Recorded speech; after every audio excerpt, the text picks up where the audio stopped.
for you to understand that you will feel like you're the exception, that all these things are happening to you that's holding you back. Everybody went through it. And you're going to feel impulsive about making decisions to try to do what's unnecessary. If you made $500 a day, is that failure? Because I'm going to tell you it's not. If you made $100 a day, is that failure? It's not. But in your mind, you think it's not success. You got to make a lot of money. No, you don't. Who said that? You did. Nobody came to you and said, unless you make this much money, you aren't successful. And if anybody ever said that, that's somebody you don't listen to. Just disconnect from them. Because it's impractical, unrealistic for you to walk out there your very first time at bat thinking that you're going to just start taking down these massive hauls, these big windfall victories, which I have no respect for those. I don't give a shit how much money you withdraw on your first time. Can you do that the following month and the following month and the following month and the following month? Because chances are it's not going to happen like that. So, like I said to Patrick in the comment, I said, whenever you talk about your biggest win, you need to take that out and throw it away. Your biggest losing trade, take that out also. What are you left with? Because that's your real stats. That's your real meat on the bone in the middle. That's what matters most. Your best trade is always going to be the one that you over leveraged and you were swinging for the fences and it was a gamble. So you can't even attribute that as your skill. That was a lottery win.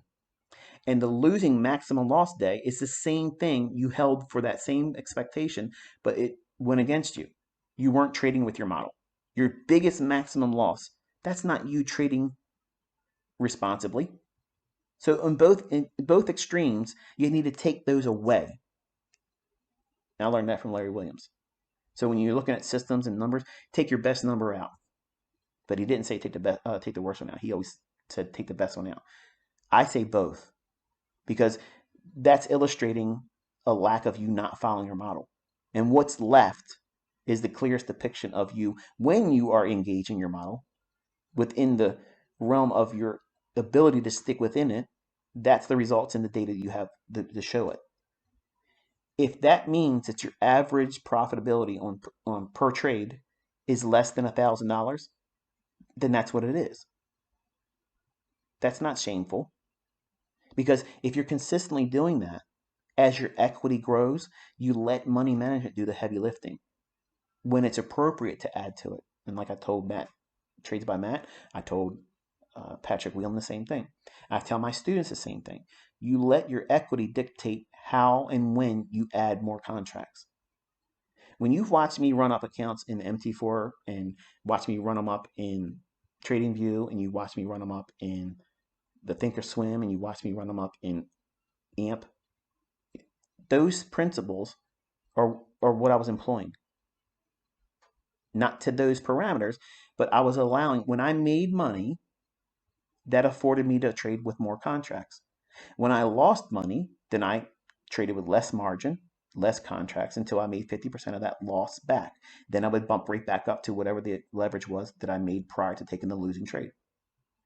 Now, if I'm in a trade intraday and I take a loss and it may be less than what I'm allowing for the trade. So in other words, let's just say I'm risking 3.5%. I'm not saying that you should trade with 3.5% risk, but let's just say that's what it was. I get stopped out and the loss equates to 1.7%, 1.9%. Okay. I'll put the same amount of leverage back on because I didn't take a full 3.5% loss. So that's my marker that says, okay, if it gets below that, then I have to make a cut in the leverage. So I may take a smaller loss that is less than what I would take as a full risk for that day. If I hit that threshold, then if I take another trade, it has to be with less margin. See, some of you don't look at trading like that. You're like, okay, I can still afford to trade 15 contracts, so I'm going to take the next trade with 15 contracts. You're assuring that you're going to fail. You're guaranteeing it. You're ushering it along. You're inviting it. You're laying it out there with a red carpet. Blow my account out. You're not trading with enough movement afforded to you by trading with that large leverage. So if you just traded with one contract, okay, just one contract. I made 100% plus percent in 5 weeks trading with Thinkorswim, doing one contract trading on NASDAQ. Go look at it. It's on there. Real money. And I set that up as a realistic expectation for you. I think that that's realistic for a new student first year. I think that's realistic. Not make 100% in 1 month, but for the sake of if you were pick and choosing one trade per week, you take those examples in mind. You can make 100% in a year. And some of you are like, well, that's not enough. Where are you going to be in 10 years from now? Will you have $1 million working your job? You won't. But if you start with $1,000 and after taxes you net 100% return, you got over $1 million in 10 years. And that's a very, very slow paced snail's crawl approach to fortifying 10 years. You have $1 million. Now, $1 million isn't shit anymore today, but that's just an example that I started with when I was on Baby Pips. I was saying, look, you guys look at money differently than I do.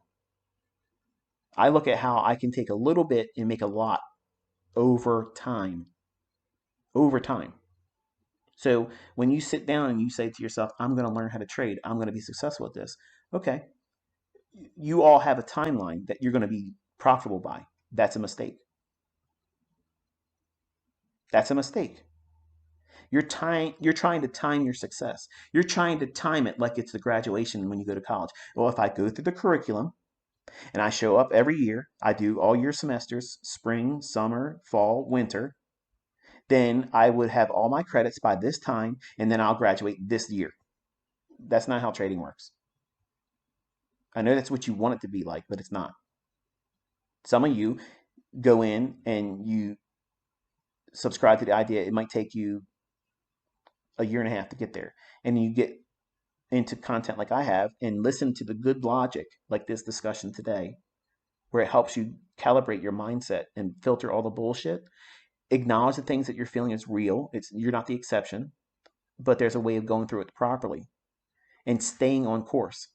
Don't let short-term adversities deviate your course of action, and then you make the learning curve longer than it needs to be, because that's what really happens. I made it longer for myself because I was trying to tinker with something that was working, and I kept trying to make it better when it was already the best it can be. I mean, look at my entries, the strategies I use for entering a trade. Like, I'm literally buying lows. I'm buying the middle of fair value gaps. That's the low points. How can anybody argue against that? There was a comment that was left by a guy.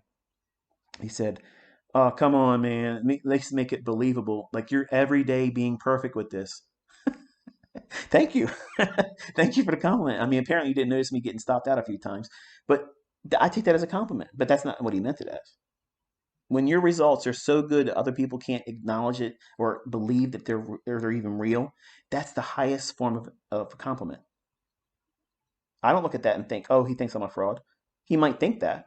I see him seeing my results and my executions that are absolutely real, saying it's too good to be true. That is the greatest compliment anybody could give to a trader. If your results look too good to be true, then yet you keep proving it, that's delicious. But it wasn't like that when I first started. It was a fucking train wreck. And the train just kept backing up and rolling back over top of me, backing up, rolling back over top of me. And I felt like it was never going to end. And I didn't have what I'm trying to provide for you as a source of encouragement. Keep sticking to it, okay? Just keep sticking to it. You don't need to come back to my YouTube channel. You don't need to contribute to the ad revenue fund, okay? You don't need to do that. You already have the videos downloaded. You know you do. Just study them. Stick to it. Don't fall away and think that it's not for you, because it is for you. But you're just trying to do things that are not conducive for you to get the results, because you cannot time your schedule. You can't schedule and time your success. It's going to arrive right on time. It's going to make perfect sense why it arrived when it does. And you're going to see how you, not me, not anyone else, not other things and other factors hindered you. You did. And it'll make perfect sense what you did that prolonged everything. Every single one of my profitable students have the same epiphany.